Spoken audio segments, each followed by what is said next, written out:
the necessity of having that internal spark, the internal fire. That for me was something that I developed by becoming fed up with alcohol, with the short term negative consequences of drinking, and also at the same time, the long term, bright future vision that I knew could be in store for me if I could transcend this damn thing. And I say short term negative consequences because for all of the talk about negative consequences from alcohol, the ones that are the most long term and the most abstract and the most distant from our immediate primal urges. In other words, well, alcohol might make me have a divorce, or alcohol might make me get fired, all these hypotheticals, or so and so doesn't like it when I drink. A person in the state of alcohol dependence, either physiologically or psychologically, is impaired in their ability to work through those abstractions or to attach that much meaning to them.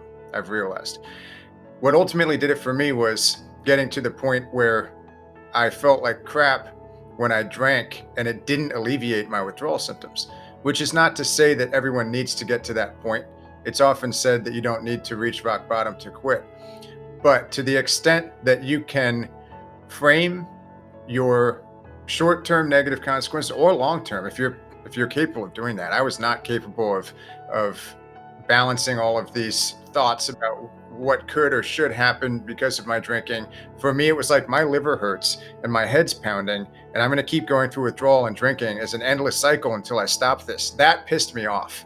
And that, in a sense, that's a short-term and a little bit of a long-term negative consequence visualization. But what really did it for me more than anything was, like, I realized I have a long, healthy, potentially happy life in front of me if I can stop doing what I'm doing.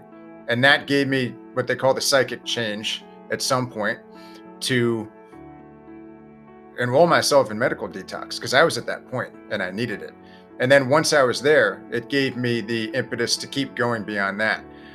And when my withdrawal symptoms became protracted and I went through pause, post-acute withdrawal syndrome, it gave me the motivation, the fire to try to independently figure out what the hell was going on in my body and my brain that, from my perspective, was not being adequately described or resolved by the mainstream rehab cliches and prescriptions that they have there. So I was never lacking for internal fire in early recovery, in part because of how much I'd suffered and what I'd done to my body, making my body and my brain sick and being sick of that. And also in part because I could visualize the kind of perfect day that I wanted to have, that I knew I could have at some point in the future. And I would kind of go there. It was like kind of like a bright horizon or sunrise in my mind. I could go there for a second. I could imagine what it would be like to wake up free of a hangover, free of withdrawal symptoms, actually feeling good in the morning, feeling like I was living life in full color, which is a phrase that I use often, in contrast to the sort of black and white darkness and drabness of my life while I was addicted to alcohol.